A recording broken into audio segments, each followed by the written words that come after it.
দর্শক, এই মুহূর্তে সেনা সদস্যদের কবরস্থানে আছেন আমাদের সহকর্মী মাহবুব সৈকত। আমরা সরাসরি যাচ্ছি তার কাছে। কিন্তু এই সেনা শহীদদের প্রতি কিন্তু শ্রদ্ধা নিবেদন করেছেন মহামান্য রাষ্ট্রপতি এবং মাননীয় প্রধানমন্ত্রী। প্রধানমন্ত্রী নির্বাচিত হওয়ার পরে তার এই সেনা শহীদ যারা রয়েছেন তাদের এই দিবসটিতে কিন্তু তারেক রহমানের আজকে প্রথম শ্রদ্ধা নিবেদন। একই সাথে কিন্তু রাষ্ট্রপতি এবং প্রধানমন্ত্রী দুজনেই কিন্তু শ্রদ্ধা নিবেদন করেছেন এবং তারপর রাষ্ট্রীয় আচার অনুযায়ী কিন্তু তিন বাহিনীর প্রধানগণ সহ শহীদের যে স্বজনরা রয়েছেন তারা শ্রদ্ধা নিবেদন করেছেন এবং স্বরাষ্ট্রমন্ত্রী যিনি রয়েছেন সালাউদ্দিন আহমেদ তিনিও শ্রদ্ধা নিবেদন করেছেন। দর্শক, আপনারা জানেন যে 2009 সালের এই যে কলঙ্কজনক অধ্যায় 25 এবং 26 ফেব্রুয়ারি তৎকালীন বিডিআর সেনা সদর, বর্তমানে যে বিজিবি রয়েছেন, সেই পিলখানায় কিন্তু এই বিডিআরের যে ট্র্যাজেডি, সেই ট্র্যাজেডি সংগঠিত হয়। সেই ট্র্যাজেডিতে কিন্তু 57 জন সেনা কর্মকর্তা সহ 74 জন শহীদ হন। দেখতে পাচ্ছেন যে এখানে এখন শহীদের স্বজনরা শ্রদ্ধা নিবেদন করছেন, দাঁড়িয়ে দোয়া পড়ছেন। কর্নেল শামসুল আজাদের সামনে তার পরিবার পর্ব আমরা দেখছি। আরেক দিক থেকে কেবলমাত্র আসলে শেষ হলো রাষ্ট্রীয় আচার। সেই রাষ্ট্রীয় আচারের যে শেষ হলেন, তারপরে হয়তো একটু পরে স্বরাষ্ট্রমন্ত্রী কথা বলবেন। আপনারা দেখতে পাচ্ছেন যে সরে সরে আসলে সাজানো হচ্ছে সেই জাতীয় যারা বীর রয়েছেন, দেশের জন্য জীবন বাজি রেখে যারা জীবন বাজি রাখতে কুণ্ঠাবোধ করলেন না। এই মুহূর্তে আমরা রয়েছি কর্নেল কাজী মোয়াজ্জেম হোসেনের কবরের গোরের সামনে। তার স্বজনরা রুহের মাগফিরাত কামনা করছেন। কর্নেল মোহাম্মদ নকিবুর রহমান, তার স্বজনরা রুহের মাগফিরাত কামনা করছেন। ধীরে ধীরে আজকে সারাটা দিনই হয়তো রুহের মাগফিরাত কামনা করবেন। কর্নেল কাজী এমদাদুল হক এর তারপরে কবর রয়েছেন। কর্নেল নাফিজউদ্দিন আহমেদ, তার কবরের গোরে রয়েছেন। এভাবে যারা শহীদ হয়েছেন সেই শহীদদের প্রত্যেকের গোরের সামনে কিন্তু দেখতে পাচ্ছি স্বজনরা এসেছেন।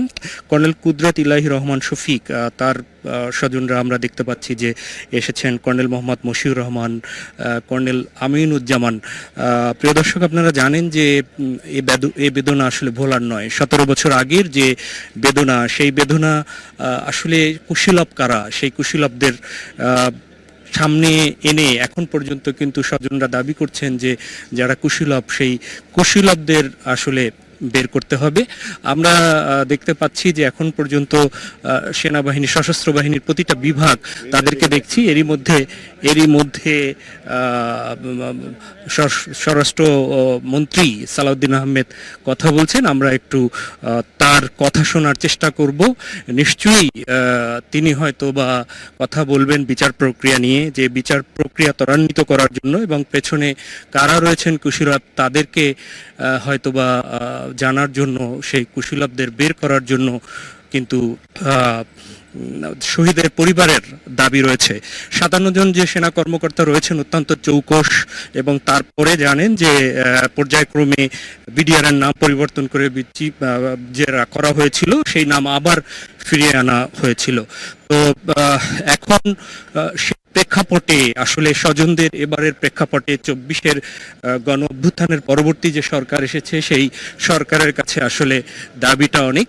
আমরা স্বরাষ্ট্র মন্ত্রীর কথা শোনার চেষ্টা করব যে তিনি আসলে কি বলছেন, শোনার চেষ্টা।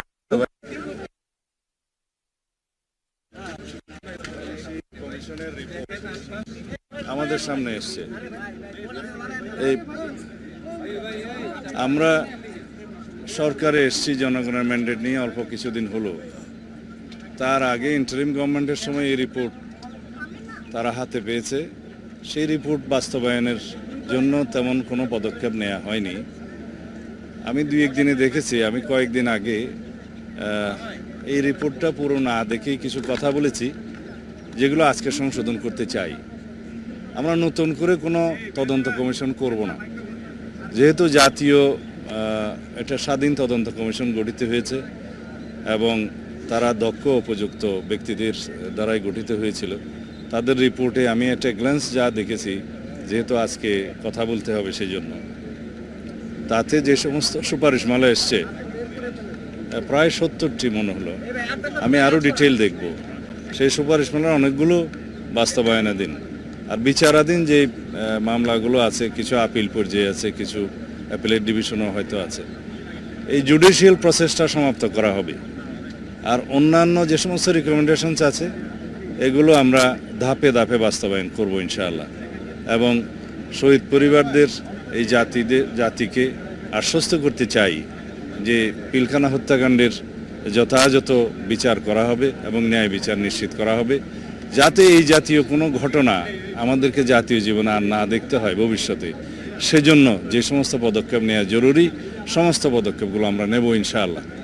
বাংলাদেশের স্বাধীনতা সার্বভৌমত্বের প্রতি হুমকি ছিল একটি ঘটনা, এবং বাংলাদেশের সেনাবাহিনীকে আন্ডারমাইন করা বা দুর্বল করা এটা একটা লক্ষ্য ছিল।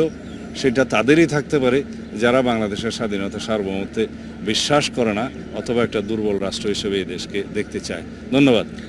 মাননীয় মন্ত্রী, এই রিপোর্টটা কি প্রকাশ হবে কিনা? এই রিপোর্টে যা এটা নিয়ে আমি মন্ত্রণালয়ে আমাদের সংশ্লিষ্ট সবাইকে নিয়ে আলাপ আলোচনা করে পরে আপনাদের সাথে কথা বলবো। না, এটা একটু আগে কি বললাম যে আমি তো পুঙ্খানুপুঙ্খ রিপোর্ট না দেখে কথা বলেছিলাম। আজকে আমরা এই স্বাধীন তদন্ত কমিশনের রিপোর্টটা ধাপে ধাপে বাস্তবায়ন করবো ইনশাআল্লাহ। এবং যাদের দিয়ে গঠিত হয়েছিল, যে সমস্ত রিকমেন্ডেশন এসছে, এট এ গ্ল্যান্স আমি দেখেছি, পুরো দেখতে পারিনি। These are good. ঠিক আছে, থ্যাংক ইউ। শুনলেন স্বরাষ্ট্র মন্ত্রীর কথা যে যে রিপোর্ট দেওয়া হয়েছিল সেই রিপোর্ট অনুযায়ী পুঙ্খানুরূপে আসলে বাস্তবায়নের চেষ্টা করবেন তার সরকার, এবং নতুন কোনো তদন্ত কমিশন আসলে নয়। পুরনো যে তদন্ত কমিশন রয়েছে, তদন্তের যে কমিশন রয়েছে, সেই কমিশনের রিপোর্ট অনুযায়ী তারা ধাপে ধাপে সেটি বাস্তবায়ন করবেন। এবং সুনির্দিষ্টভাবেই স্বরাষ্ট্রমন্ত্রী যেটি বলেছেন সেটি হচ্ছে যে স্বাধীনতা সার্বভৌমত্বকে যারা মানতে চান না, কিংবা স্বাধীনতাকে যারা এদেশকে যারা দুর্বল করতে চান, সেনাবাহিনীকে যারা দুর্বল করতে চান, সেই তাদেরই হয়তো বা এই এর সাথে সংশ্লিষ্টতা থাকতে পারেন। তবে তিনি মোটামুটি নিশ্চিত করেছেন যে যারাই থাকুক না কেন এর পেছনে তাদেরই বিচারের আওতায় আনা হবে। তো এই হচ্ছে এখানকার আপাতত অবস্থা। আমরা পরবর্তীতে নিশ্চয়ই খবর আরো বিস্তারিত তুলে ধরবো। আমরা ফিরে যাচ্ছি স্টুডিওতে। সৈকত, আপনাকে ধন্যবাদ।